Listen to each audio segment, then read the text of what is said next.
Sabhaya Namaha. God has created this universe, everybody knows. In the universe, He created not only human beings, even all the kinds of living and non living beings. In living beings, human beings, even animals, birds, reptiles, etc. Every movable beings are created by God. We people always have relationship with the other beings, human beings with animal beings and birds, etc. They have mutual attachment, was created by God. Lacking of this knowledge, understanding, we are not aware of protecting our fellow beings like birds, animals, etc. For example, if you take cows, they are giving us all kinds of amenities, health and wealth. But unfortunately, some are killed by the slaughters. Similarly, when we come across the birds, they put into cages, they are used in circuses, they are taken up their freedom by the human beings. As we have a right to live on this earth, similarly, other beings like animals, birds also having their right to live like us. All the rights given by gods, not only to us, even to all the beings and non-living beings also. But we human beings are given sixth sense that should be used for the purpose and for the welfare of other beings. It is our duty to look after the other beings that we are forgetting nowadays. Due to lot of scientific and technological advancements, we people are missing so many sects of birds. For example, due to mobile explosion, the birds sect of sparrows are going to invisible. Nowadays we are unable to see. Similarly, crows, every bird. We do not know well. They are helping to our life. We are not helping them. God is given them the food of eating insects. The insects makes the human beings into unhealthy. That unhealthy insects are healthy food for the birds and animals. Directly or indirectly, they are helping us. They are serving us. But knowingly, we are destroying the sect of birds and animals, each and every part of the world. That should be avoided by us. That's why we have to know the science of birds, that is called ornithology. Unless we know about the birds, we are not able to understand our duties and their values. That's why we are aware of protecting them from calamities, not only from nature, even from human beings. They should be left freely. They have a right to live like us on this earth. These birds are mandatory to live on this earth. Today, I took the topic of ornithology the science of studying about birds, we have to know this science of ornithology about birds and understand its values and maintain to keep up their sects. Let us go for it. Prayer. व्यासाय विष्णुरूपाय व्यासरूपाय विष्णवे नमो वै ब्रह्मनिधये वासिष्ठाय नमो नमः. Ornithology, a branch of zoology dealing with the study of birds.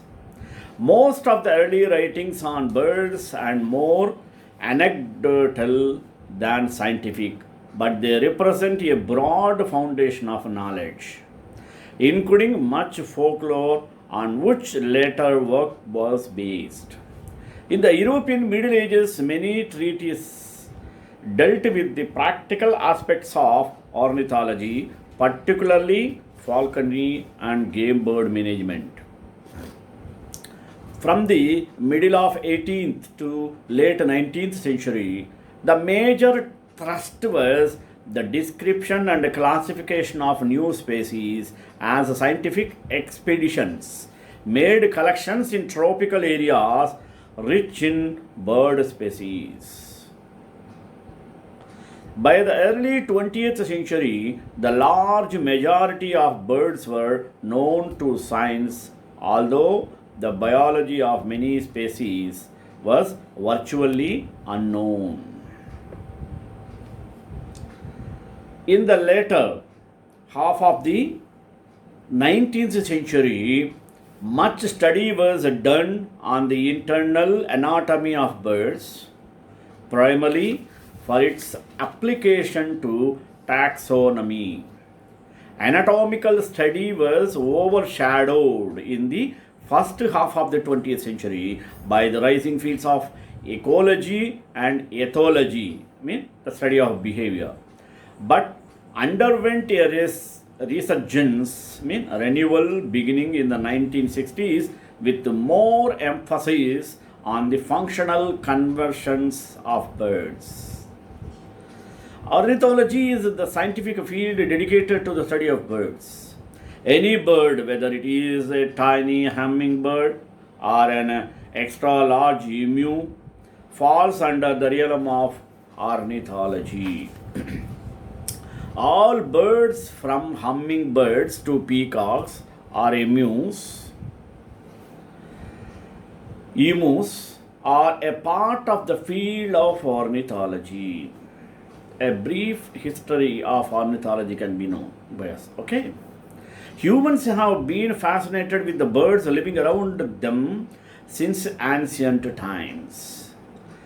Cave drawings and archaeological sites all indicate humans' interest in birds, both observationally and domestically.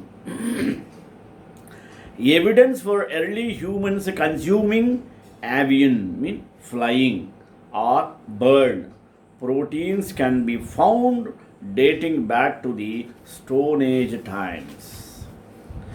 In more modern times, birds continue to not only be a food source, but also a fascinating field of scientific study.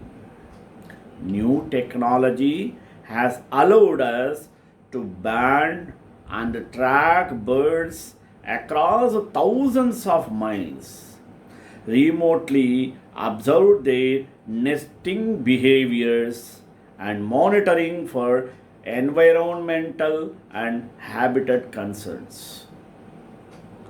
And unlike many branches of science, which are often impractical for non-scientists to become involved with, anyone with access to the outside world can potentially be a first-hander observer of all things avian in their neighborhood.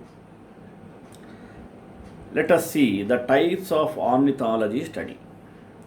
The field of ornithology is vast, but almost all aspects of its study can be broken down into one of the three fields. What are they? Collection, field based research, and the third one is laboratory based research.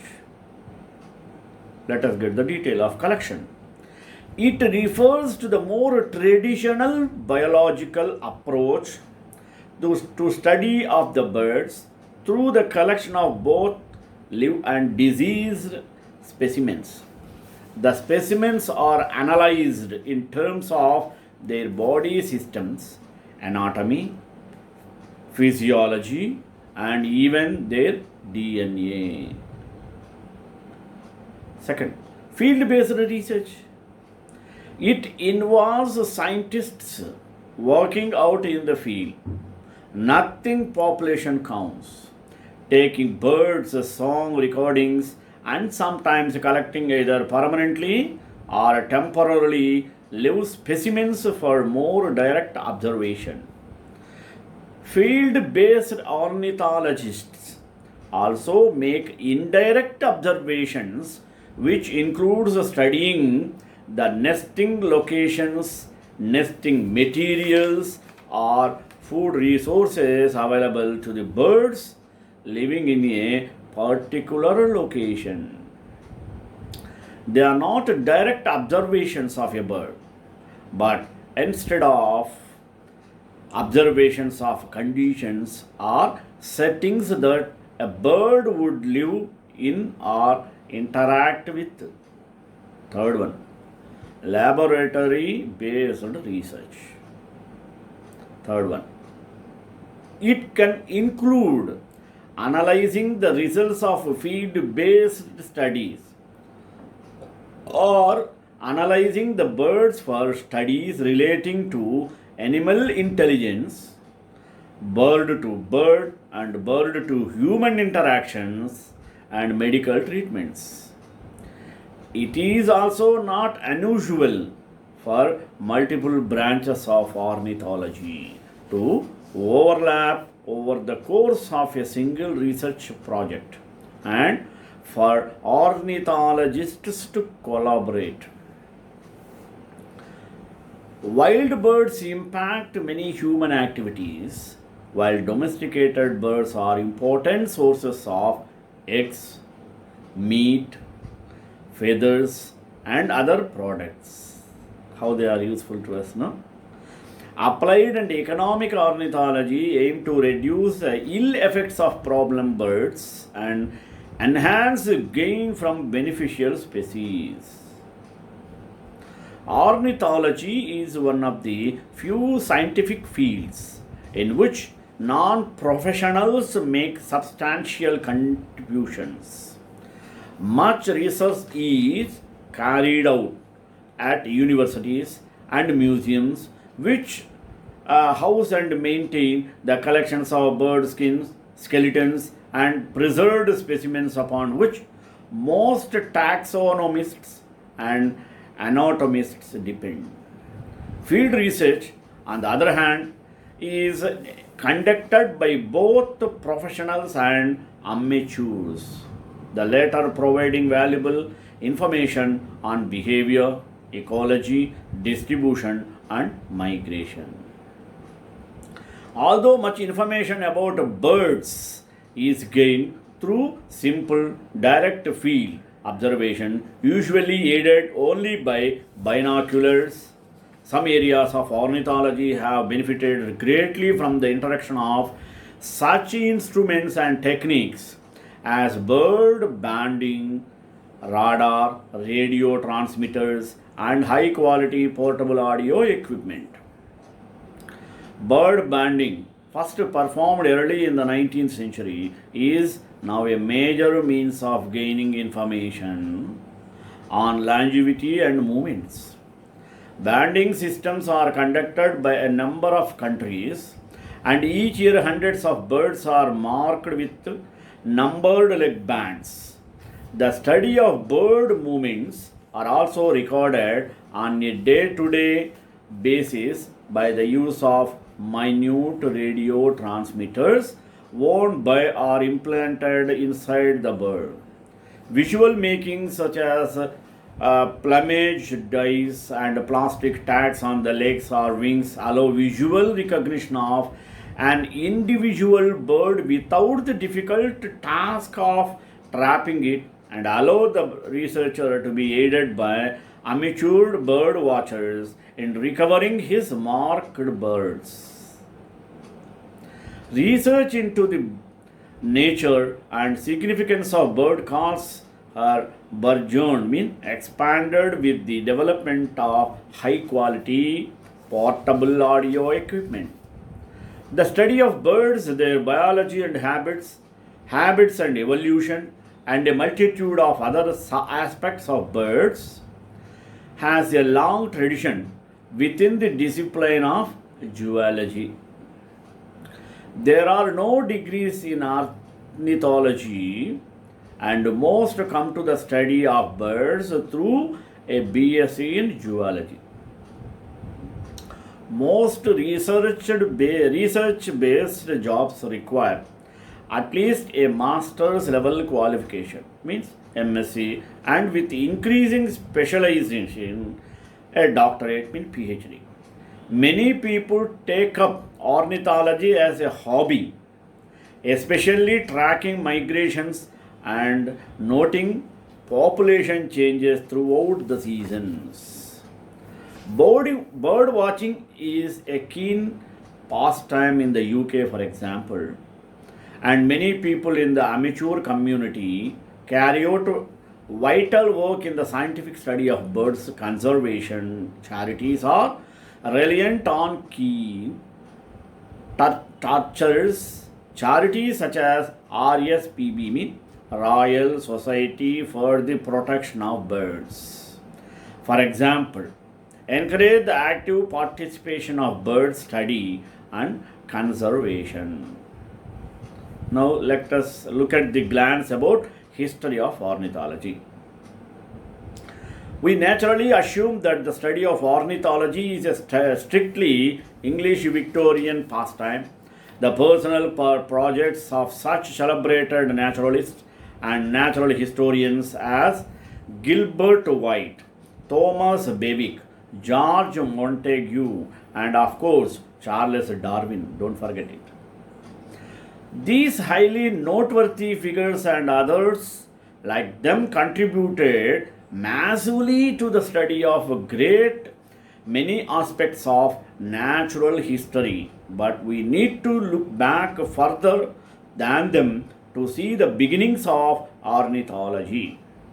Aristotle first took up the mantle of the study of birds. What he said? Though it would be a long time coming before the discipline would become a science as we might have understood it. The Renaissance saw a period of splitting between natural history and classification. From there, it became highly specialized. Another, with two seminal early publications, Ornithology and Wisdom, both by John Ray. But the first book initially had input from Francis Willigby, who died while the men were recording their observations and compiling their book. Eventually, the two stands would come back together again. Classification in itself and the production of ornithology encyclopedias that were popular during the Renaissance would only have limited scope, and the scientific naming and classification conventions are no longer separate entities. Next, colonialism of the 18th and 19th century have English, Dutch, and French naturalists access to a much broader range of nature or native birds. Whether shipped into their adopted countries for study or whether the naturalist was able to travel abroad, this was a golden age of the science of ornithology and led to great cooperation. It became more rigorous. It became a true science. It was one particular journey that would change much more than the course of a scientific discipline, that of Charles Darwin's Abroad the Beagle, and it would provide the most groundbreaking work in the history of biology. Darwin and later Charles Darwin's work and its importance to science of the study of birds cannot be underestimated today. Darwin based much of his early understanding of evolutionary theory on the study of birds. His analysis of the form and evolution of Galapagos finches, for example, is very well recorded for the theory of speciation by environment, and later his study of pigeons was powerful evidence for sexual selection. Once Darwin's theory of natural selection and sexual selection were accepted in the first half of the 20th century, the modern scientific discipline of ornithology took shape. Another, interestingly, some of Darwin's earliest critics included his fellow naturalists whose primary interest was in ornithology. The two standards created by John Ray came back together again with the publication of work by Erwin Stresemann and the acceptance of evolution theory within the discipline. Like Darwin, Stresemann traveled extensively in the eastern islands. He took the broadest possible interest in the discipline. Most of the world's then known birds were already classified. His interest in both the natural evolution and development of birds arguably set the science on the road it is on today. What can ornithology teach us? Let us put a question. So far I am telling you about ornithology. What can ornithology teach us? Without any purpose we should not learn, no? So let us see the benefits, usages. There is, of course, much interest in birds for the sake of interest in birds and as indicators of evolutionary development as stated above. But there is far more that they can tell us about our environment, about humanity in the last couple of centuries. Some of the most notable extinctions in the animal kingdom have been birds. The dodo is the most famous and is disappeared due to overhunting, habitat loss, and competition of introduced the species disappearing from the world shortly before dawn of the 18th century. We know so little about its physiology and not much about its preferred habitats, and to limit or avoid future extinctions, it is important that we do so for other threatened species. Another famous extinction is that of the great auk. Fishing and hunting brought to extinction of a bird that was once a prevalent flightless bird right across the North Atlantic area. These two show the potential damage that humans represent to animal species in the world today. In this respect, it is important to research animal species to understand how we might help them adapt to climate change and to human expansion threatening their habitats. Causing extinction of species particularly on island habitats, is not limited to the modern industrial and capitalist era through. In the East Indies, where Darwin would travel, several recently identified species have a notable and clear decline following the migrations of humans, quickly becoming extinct after thousands of years. Humans have always utilized animals as a resource. They are as much of our own cultural and social development as the crops we have cultivated, the livestock we have farmed, and how we have used and shaped the environment and the resources around us. The study of animals in the relation to humans in the past is called zooarchaeology. The discipline is a subset of archaeology but takes much from and offers much to ornithology. It concerns itself largely with the following aspects.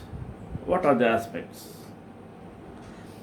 Which animals were used as resources? What are the resources from animals or birds? Eaten for skin, for bones, for skeletons, etc. Another, who did the work of hunting, working the bone, skinning, plucking, etc. of the animals? That's why we used to see skin deer, tiger, skin of the deer, skin of the tiger, etc. for sitting while doing dhyana or meditation. The influence that the animals had on culture. The prevalence of certain animals species can tell us about the environment at the time. These are interesting questions for all animal species, and birds play a major part in the understanding of animals. Association with the humans in the past. Hunting of wild fowl was a daily occurrence, arguably far less resource intense than a hunting large fauna where a hunt may have needed strategic planning. This less intense and less dangerous practice for humans to obtain a food source could be the major reason behind several extinctions of bird populations in antiquity. Identifying the bone structures through ornithology can tell us a lot about a changing environment and migrations in the past, so we can better to understand or under the bird populations habits and morphology. Through getting the study of ornithology, we have to have some key concepts. What are the key concepts? Number one, the study of birds began with Aristotle but stagnated between the first century and the Renaissance. Ornithology became scientific with the abandonment of the emblematics in the 1670s. John Ray initiated two strands of ornithology, systematics and natural history, in the late 16th centuries. Systematic ornithology focused on the naming and classification of birds and later their geographical distribution. Next, the natural history of birds field ornithology focused on behavior, ecology, and ultimate causes. Next, ornithological encyclopedias were a product of the Renaissance. At the Renaissance, ornithology became increasingly specialized. Charles Darwin's concepts of natural and sexual selection in the mid-late 18th centuries were important in encouraging scientific interest in birds. The two strands of ornithology, systematics, and natural history were reunited in the 1920s and 1940s, the UK and the USA. The modernization of ornithology during the 20th century occurred largely as a result of the conceptual unification of evolutionary thinking in 1940s and the focus on individual selection in the 1970s. Thus, flip side of this is what the study of birds can tell us about the environment in ornithology. Thus, I think you might have known about our stature and nature of the birds and study of birds through ornithology. श्रीकांताय Kalyan Nidhe निधेद्राम Shri वेंकटनिवासाय श्रीनिवासाय Mangalam मंगलाशासनपरय नमदाचार्य पुरोगमैः Sarvesh पूर्वैराचार्य सत्कृतायास्तु Mangalam.